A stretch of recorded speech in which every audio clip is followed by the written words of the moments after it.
Well, good morning, everybody, and let's get started. I'm not quite sure what the schedule is, but we'll get started. There'll be plenty of time for questions afterwards because that's lunchtime and I'm happy to stay around.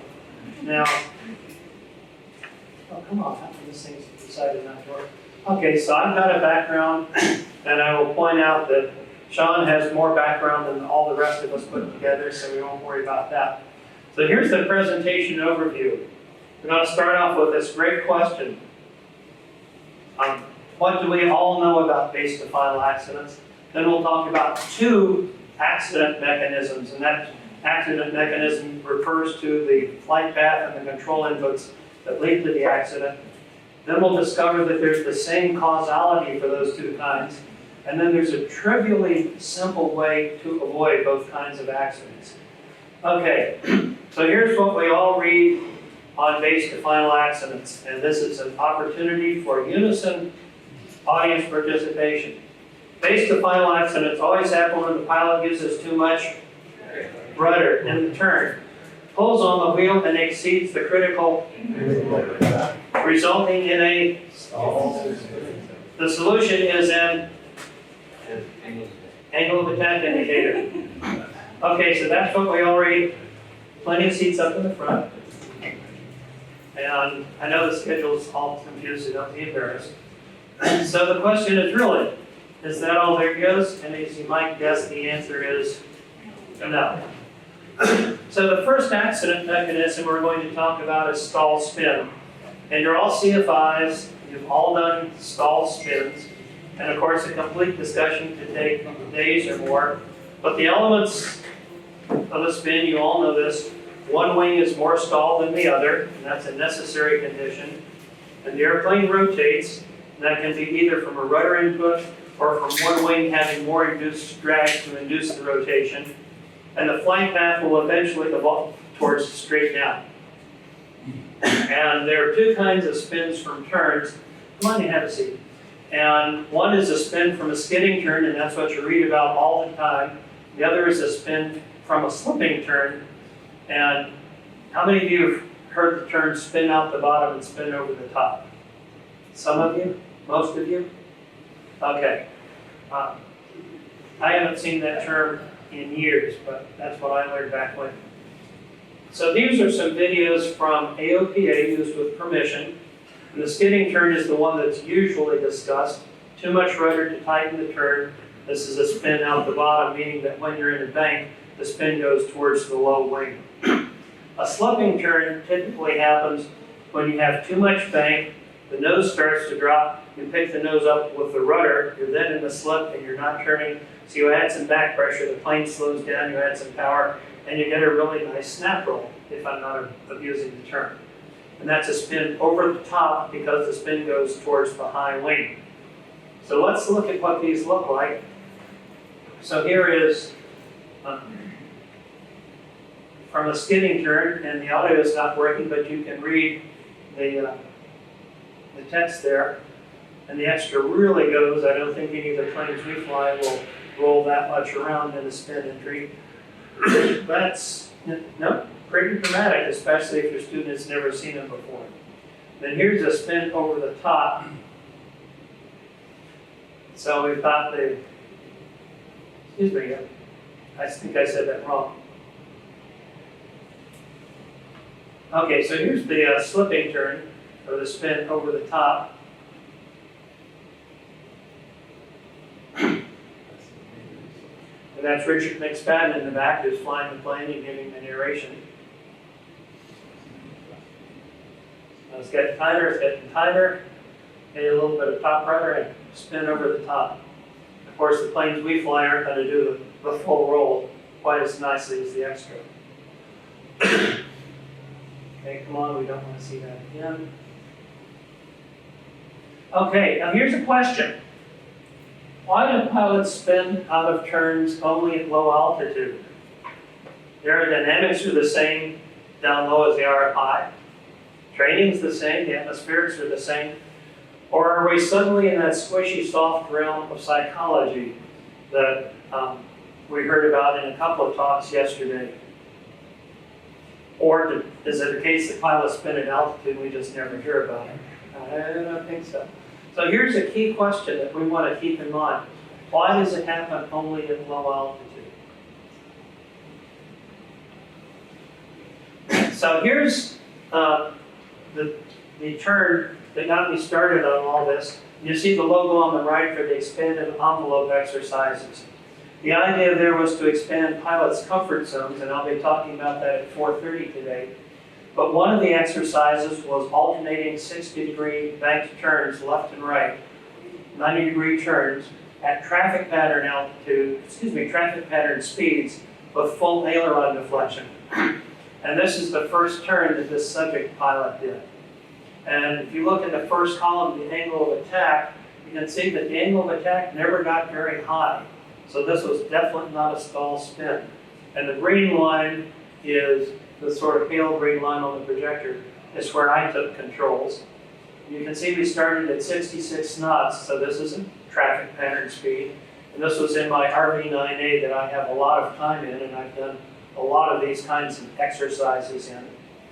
And the bank angle was supposed to be 60 degrees.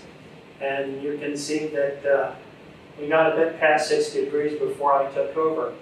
What I think happened was that this subject pilot had not seen banks, and so when we got to 45 degrees and still had a lot of roll rate, the pilot froze and sort of, deer in the headlights, task saturated, whatever psychological term you want to use to describe this. The pilot quit flying the airplane. So we got to 36 degrees nose down and 80 degrees of bank, and that does qualify as an unusual attitude. And we only got to 2.7 Gs in the recovery, and the airspeed only got to 99 knots. So this is well below the maneuvering speed of 113 knots, and we'll talk more about maneuvering speed later. And you can see that we were coming down at 4,000 feet a minute, which is pretty impressive. It'd be real impressive if you were doing that on the base to final turn. And we lost 400 feet. After doing this by accident, I went off and practiced by myself, and the altitude loss varies between 400 and 800 feet, and it's typically 500 feet. So this is really a botched steep turn. So if the pilot, for whatever reason, is doing a steep turn base to final, and they blow it, this is what can happen. As the military pilot said, this can ruin your whole day. So, suppose this happened turning base to final. It's an extreme unusual attitude. When you do one of these, the horizon is up here somewhere. It's above your normal field of view. The sink rate is high. And the phrase that I like to use to describe a psychological situation is cognitive unavailability. You are so overwhelmed by all these sensations that you won't pay attention to the ones you need to get out of the situation. And we all know about startle factor and how that can slow reaction time, and it can degrade skills. And if you get into one of these turning base to final at 400 or 500 feet, then you're going to lose 400 or 500 feet of altitude. That can be really bad. It's also interesting that when you get this overwhelmed by the sensations and these extreme kinematic inputs, there's no time to read the instrument, but what are you going to see on the instruments anyway other than, oh my gosh. Now, I talked a little bit about VA. Let me go into this, and this also shows up on the later slide. VA is for single axis control input, so that's usually thought of as elevator, but it could also be rudder or aileron. The rule of thumb when you're doing a rolling pull-up that is both aileron and elevator is you can have only 2/3 of the allowable G. So if you have a 3.8 G airplane, that goes to 2.53 Gs. So you can see here we've got, we went a little over at 2.7, but not severely, and then the 3.8 also has a safety margin beyond it. It's also the case that this is an RV9A, which is experimental amateur built, so it doesn't have the same G loads as a conventional airplane.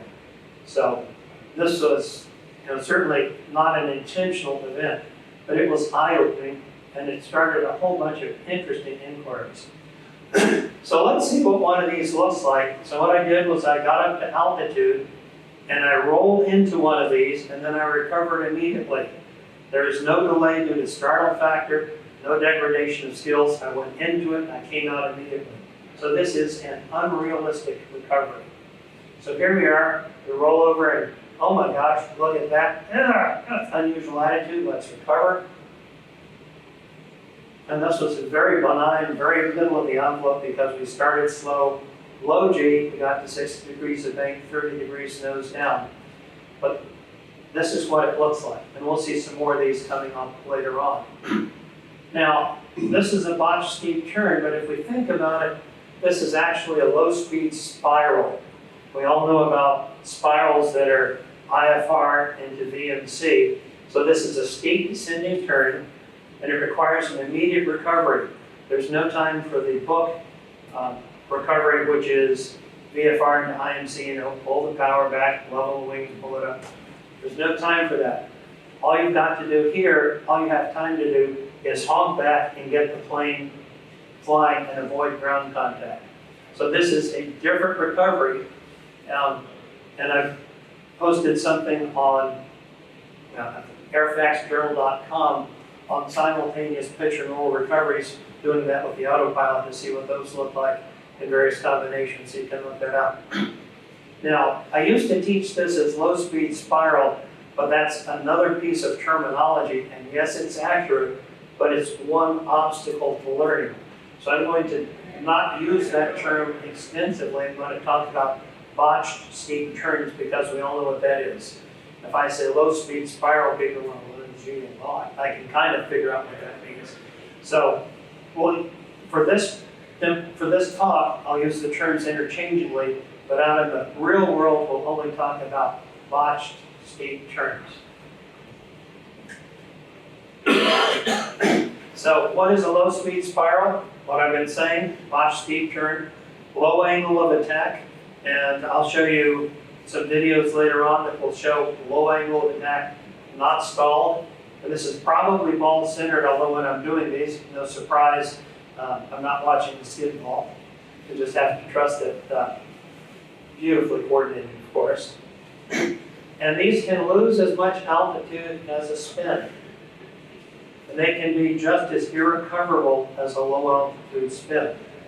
So if you get into one of these base to final, it kind of doesn't matter whether it's a botched steep turn or a stall spin. You may not have enough altitude to recover. And the impact signature, to use the phrase that the accident investigators use, can look very similar. And an outside observer won't necessarily be able to tell the difference. You see a plane come down, it was a stall spin and it was on fire. It's interesting, in the accident investigation world, some unreasonable number of witnesses will report that the plane in a spin or whatever was on fire, when in fact it wasn't. The other thing that's real interesting about this is, in that video we saw, when you do that roll off into the botched steep turn, it can feel very, very much like an incipient spin in the Centauri or a decathlon. So if you have somebody who says, oh my gosh, this is looking bad, we must be going into a spin, and they shove the stick forward, and they're in a botched steep turn, stick forward at low altitude is not what they want. Now I'm going to talk about three kinds of entries, and this is not really all that significant, but all these, the avoidance will be the same, and the recovery will be the same. Now the first kind we're going to talk about is a skidding turn entry. We all talk about skidding turns and how that leads to spins. Well, it doesn't have to lead to a spin. When you put in all the rudder, the dihedral effect of the airplane will bank the plane. And actually, I learned this at Oshkosh 2 years ago when I gave this presentation. Somebody says, how come you didn't talk about it? Well, I didn't know about it. So I went off and recreated, and we'll see that video in a minute. Then the second kind of botched steep turn is inadequate back pressure. And I think we've all seen students when they're trying to learn 60-degree bank turns at altitude who've let it get away. And I shot some video the other day, deliberately letting it get away. And the videos didn't come out, but I did see 5,800 feet a minute down, which is pretty impressive. And the last kind is a botched steep turn where the pilot thinks it's an incipient spin and adds forward stick. either to avoid the stall spin or because all of a sudden the pilot thinks she's high. So, when you want to teach these or when you are learning these for yourselves, be real careful. Real careful. They can quickly get out of hand. When I was shooting these videos at altitude over Georgia and trying to get my bank angle and the pitch angle and aligned with the point in the marsh that was my ground reference, on one of these I got up over 70 degrees of bank. Okay? I do this a bunch, I practice it, and when I had the distraction of aligning on the ground for making the video, it got away from me. So work up to it, 10 degrees at a time. And I already talked to Deb about maneuvering speed is for one axis at a time, and we've got 2/3 of the G load, but if you start very slowly, you can avoid VA, you can keep your G loads down. And the bank angles are within the operating limitations of my particular RV9A. So the RV9 is not a certificated airplane, and the operating limitations are the things you have demonstrated in flight test, theoretically, or should have. In my particular plane, I have demonstrated stalls in vertical banks at less than 1 G. So everything here that I have done is letter of the law and spirit of the law legal. 9138, anybody ever seen that before? Yeah, so if you guys decide to go explore this and you don't have the opportunity to fly with me, and it's completely free, my airplane or yours, be real careful because these can get away from you. And when I give an E3 flight, I do not let the student fly one of these because it's too easy for it to get away. I do the flight so that they can experience the sensations, and that's enough.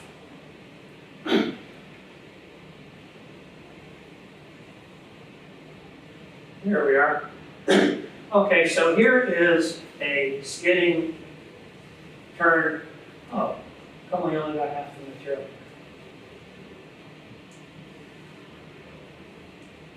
Okay, so here we are, going into Oshkosh, and the end of the runway is 808 feet MSL, and the video starts on base leg at 70 knots.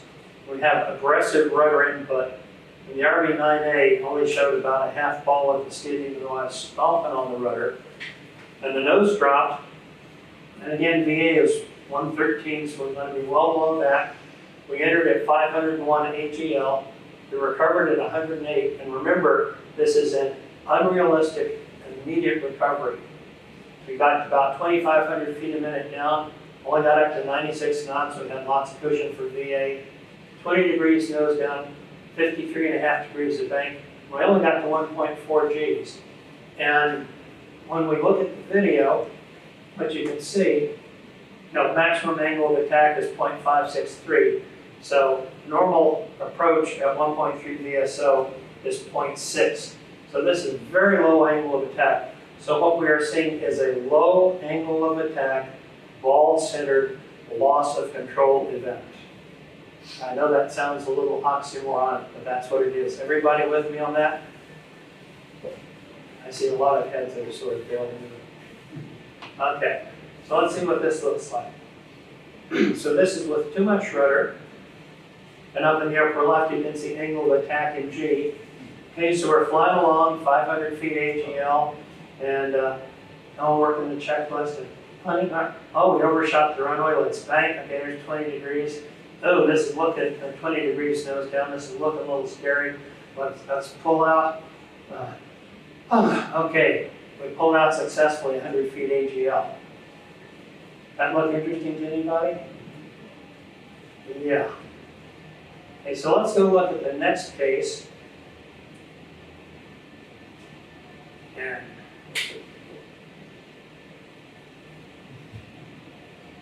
so this is doing the same thing at altitude in Georgia with taking all of the data and massaging it in Excel to make it look like we flew it at Oshkosh and playing it back through Cloud Ahoy. And Cloud Ahoy has been one of the sponsors of my work here. So this is a botched steep turn, 70 knots again, VA is still 113. This time I was 50 feet lower, And we recovered at 28 feet with an instantaneous recovery, an unrealistic recovery. 4,000 feet a minute down, got up to 101 knots, so we still had 12 knots of margin below VA, 30 degrees nose down, 72 degrees of roll. Remember I was telling you these things can get away from you when you get distracted?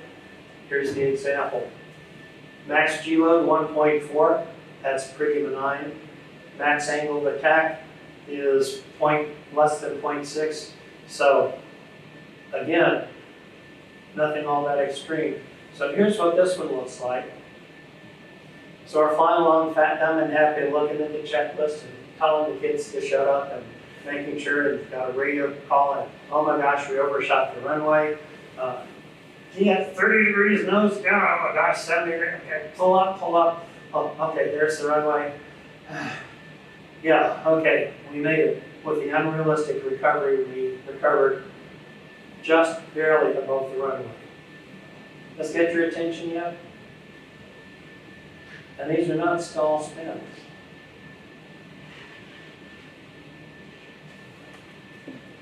Okay, so here's, okay, what did this thing do this time?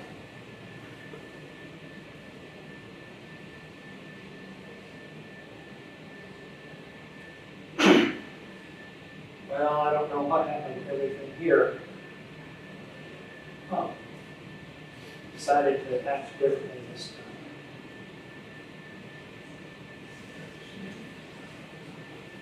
time. Okay, so you can see that on this one, even with the instantaneous recovery, because we put the stick forward to avoid a spin or because we thought we were high, we didn't recover above ground. Crashed short of the runway, and again, this is an unrealistic recovery. 30 degrees pitch, 63 degrees of bank. This time we got up 2.2 Gs, which is still, normal category. And even if you think about the rolling G pullout, it's still less than 2.5. And again, the maximum angle of attack is well away from stall. So let's see what this looks like. Okay, so here we are, distracted and doing all this stuff. Oh, we overshot the runway. Okay, let's look at the runway, make sure. Gee, that doesn't look good. Let's start the recovery. And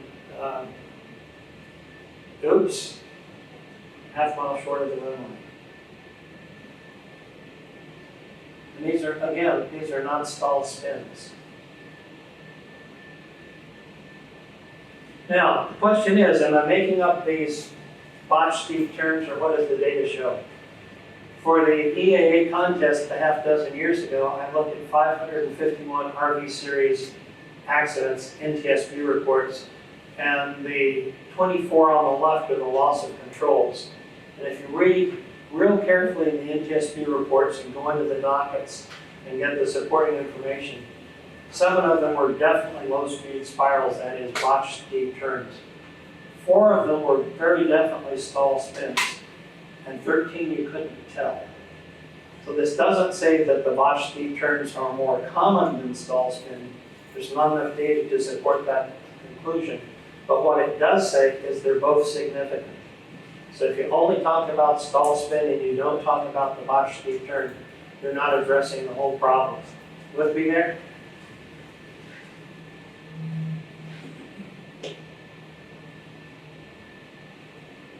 Okay, now, it's interesting that you think that spins and spirals or botched steep turns and stall spins are going to be distinct. My definition of spiral, since I couldn't find one in any of the FAA documents for pilots like us, so I said it's a descending turn. Now, when they're fully developed, a fully developed spin and a fully developed spiral are obviously different. But the real world, the line between them is fuzzy. How many folks have attempted a spin and wound up in a spiral? Yep.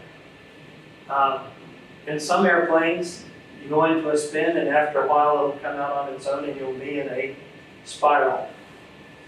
In a recovery of a spiral, and we'll see some unfortunate videos on this, if a person is in a spiral at low altitude or a steep descending turn, they can do an egregious recovery that can result in a spin. And it's not that the spin is the cause of the accident, it's just they're in such bad situations that it can't be recovered anyway. Witnesses outside might not be able to tell the difference between a spin or a tail spin if they've been watching too many movies, and the impact signatures are similar. Now here's something that's really, really interesting. How many cirrus instructors do we have in here? A couple. Okay. In the SR-20 and the SR-22 POHs, it says, and I'm going to paraphrase, don't screw around at low speeds and high mode attack because you could get into either a spin or a spiral and you might not be able to tell them apart. Whoa. Did I get the gist of it right? Thank you. Okay, so question, why do pilots lose control in turns only at low altitudes? Haven't we seen this question, almost the same question about spins?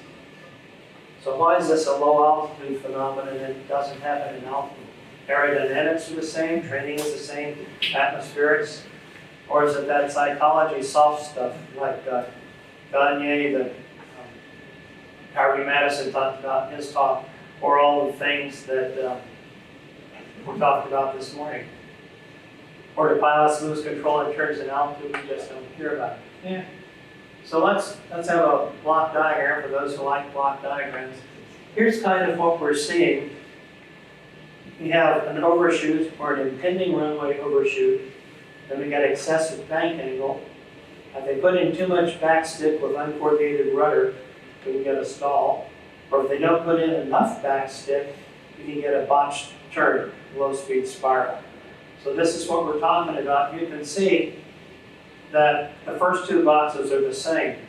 So rather than looking at remedies on those boxes on the right side of the diagram, maybe we should start thinking about addressing the first boxes, the first links in the accident chain, rather than the last links in the accident chain. So, but why? Why do these things happen? And of course, this is all hypothesis, it's reasonable hypothesis.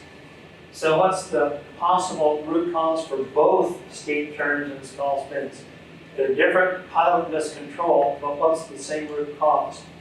And I would submit that fear of overshooting is the addressable root cause of both of these. You know, that's what will take people out of their normal flight envelope and cause them to aggressively maneuver the airplane, leading to a loss of altitude. And then this can be compounded by distractions like, oh my gosh, there's the runway, I gotta look at the runway, and they lose reference of pitch and roll. We'll see some of that in an NTSB report. And here's a quote from Rich Stoll, who's known in the community as the spin doctor, and probably many of you have heard of him. I agree 100% that stall, spin, spiral, loss of control accidents resulting from actual or perceived impending overshoots are psychological that drive inappropriate control influence. So we're now in that fuzzy realm of psychology that, you know, real aviators kind of don't like to talk about, you know, sort of been creeping in with ADM and some of these other psychological concepts. Well, let's see how that applies here. So here is an NTSB report, and I'm not going to read the whole thing, but the gist of it is that there is a CFI in the traffic pattern who watched an RV6 who made a steep turn from downwind to base and continued the steep turn from base to final. And when they came out of the steep turn, they were 20 to 30 degrees nose down. They put in an aggressive up elevator to stop the descent. They were on the edge of a stall, evidenced by the wings rocking back and forth. And then the guy spun the plane. So yes, it eventually wound up as a stall spin, but the real cause was it was a botched steep turn base to final, or in this case downwind to base to final. They got away from it, and there we are. So here's an exercise, and in this video, pay attention to exactly what spot your eyes are focused on. And this is coming into Savannah, obviously done for this video. but what spot exactly are your eyes focused on? So here we are on base, now we're turning final, so where are your eyes focused? What particular spot? Where are your eyes focused? Pay attention. No, hang on, just watch the whole thing. Okay, so there's the go around. Where were your eyes focused? What spot? Into the runway? The numbers? Okay. Distance markers. What was the bank angle? How much did the bank angle change during the approach or during the turn? What was the pitch attitude? Okay, you get the point about distractions? Now that was obviously a setup, but it shows you what can happen when pilots are focusing on the runway and not necessarily flying the airplane. Okay, now this is an unfortunate accident, and this happens very, very quickly. So I'm going to tell you what happens in advance, and then I will narrate the video as it happens. But this guy is doing a buzz job to his friends who are fishing at less than half a wingspan up the river. He does a very abrupt pull-up, and then goes into a climbing turn, and you've got to know he's looking over the shoulder of his buddies. Har, har, har, har. And then the turn continues from a climbing turn to a descending turn because he's looking at his buddies and not flying the airplane. And then when he attempts to recover, when he finally sees what's going on, it's too late. So let's watch this, and again, I will narrate. So here he comes up the river. You just see him starting to emerge very low. There's the very abrupt pull-up. There's the climbing turn, har, har, har, har.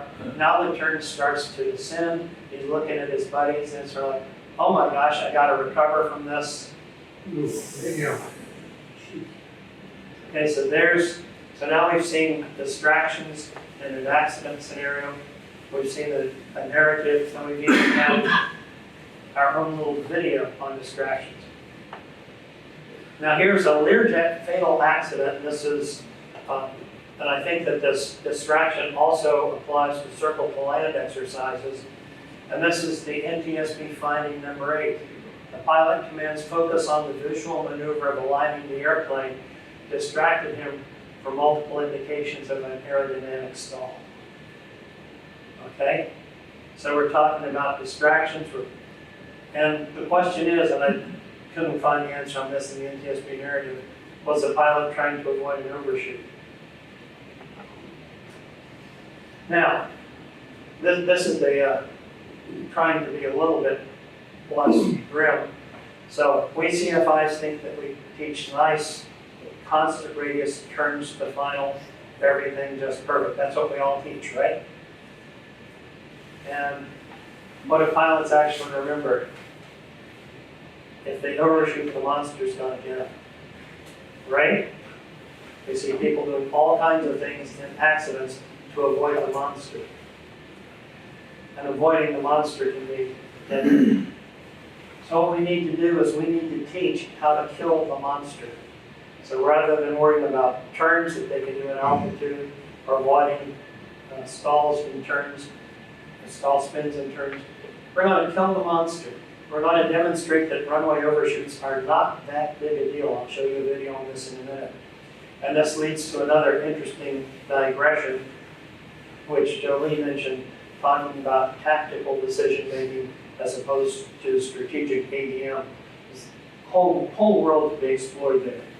So what we want to do is we want to demonstrate to pilots that runway overshoots are not necessarily in and of themselves a big deal. And we want ideally to do this pre-solo so the law of primacy works with the pilot throughout their career. Quick story. The other day I was landing at Savannah, not paying a lot of attention, and I had a tailwind on base. And as I was turning final, I realized I was going to overshoot the runway. And guess what my first reaction was? Tighten up the turn so you don't overshoot. And then I says, why don't you listen to all this work you've been doing for the last 10 years? Okay? Now in real life you want to go around, but going around doesn't mean jumping the flaps and shoving in the throttle. It means doing a controlled go around. But for training purposes, we want to show people that the runway overshoot is not in and of itself dangerous. Sure, the real thing to do in the real world is to go around. But I also think that if the botched steep turns, the low speed spirals, are as lethal as stall spins, shouldn't CFIs know how to do those at altitude just like spins? Shouldn't they see unusual attitudes more than one I saw on YouTube, an unusual attitude IFR, which is 20 degrees of bank and 10 degrees nose down? So, here's what a runway overshoot looks like, and I will narrate this. So we are on pace, and we've just crossed the extended runway center line, and you can see this is a very gentle turn. Okay, now we're lined up with the taxiway on the right side of the runway. But just to show that we're in control of the airplane and there's no pressure, no panic, we're going to go line up with the taxiway on the other side of the runway. And this is really just S turns on final with ground reference. So this is nothing new, nothing scary. Okay, well now I'll go back and let's line up with the right side of the runway, just to show that we're in command of the airplane and that we have plenty of time to do anything after a runway overshoot. We don't need to get all crazy about it. Okay, so now we're at a couple hundred feet. We're going to line up, but just to show that we're in command of the airplane, instead of landing on the center line, we're going to land 2 expansion joints to the left of center line, so that we're demonstrating that when we land on the runway center line, that's a command decision and not something that we do out of habit or anxiety or fear, but that's all we know how to do. So here we are, 2 expansion joints to the left of the runway. And so what we've done with this, and of course for a pre-solo student, if they can land on the center line of the runway, that's plenty good. But for somebody who's coming in for a flight review, you can demonstrate to them that they can do a lot more than they're used to doing. So this is what we're doing here, and what we're doing with this exercise and showing them that we have deliberately overshot the runway. We're attacking that monster under the bed. And by the way, I've done this with 3 very, very senior ex-military fighter pilot, test pilot types, and you would not believe the wide-eyed expression I get when I tell them that we're going to do this. It's like, we're going to do what? And then after you do that, the reaction is, so what's the big deal? And that's what we want to do with runway overshoots, teach them that if they do the runway overshoot and they say, okay, I screwed up, it's not a big deal, as opposed to killing themselves to avoid the overshoot. Now, what about a continuous turn to final? This is something that shows up as a fad every now and again. This pilot was a 2,200-hour pilot whose day job was flying B-1s. And he was flying a Cirrus. He was flying a tight, continuous descending turn. He was in a hefty side slip, and this was, side slip angles of 15 to 20 degrees. Now, the NTSB says that they exceeded the calculated angle of attack, and based on my reading of it, and I don't remember if I looked at the digital data in the docket or not, I don't believe that. But the point is that a continuous turn to final does not prevent you from getting distracted and forgetting to fly the airplane. With me there?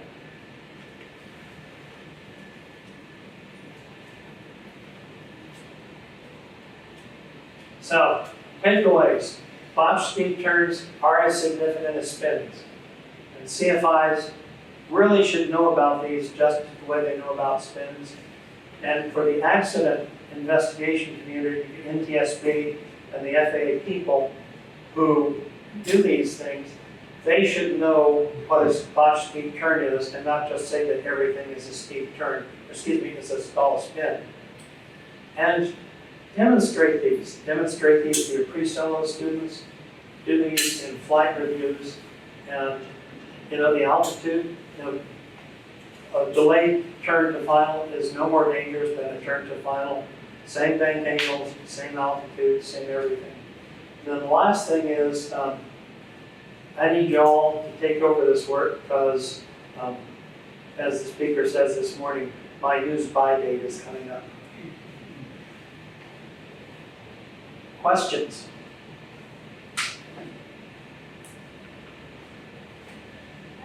Yes, ma'am. How do you know, just by the accident, whether it was a botched speed turn or a stall spin? Or is it just when the people that have viewed it from the outside? That's a good question, and there are a couple of ways. One is, some airplanes have digital flight data recording, specifically the Cirruses. They also is video that's available. So we saw one video where it was a botched steep turn in the late recovery. We had that one witness from the CFI who watched the accident and documented in great detail that it was a botched steep turn and would eventually wound up. But remember that slide where I said that there were 7 that were definite low-speed spirals and 13 you couldn't tell? It's the 13 that you can't tell. But it's real interesting when you're doing this kind of research. There's very often, if you look not just at the NTSB report, but at other sources on the web, you can find surveillance video and you can see lots of things there. So it requires a whole lot of work and the results are fuzzy, but the real point is not what's the ratio of stall spin to botched speed turns. The real point is, hey, they're both significant and they've both got a common way of avoidance. And it's, doing one trip around the pattern where you show the delayed turn to final, one trip around the pattern, how much good is that going to do? That's certainly not going to do any harm.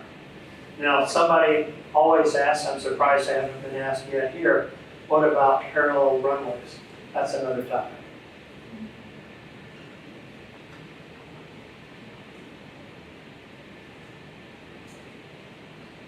Any more questions? You guys are an easy audience. The other folks must have worn you out.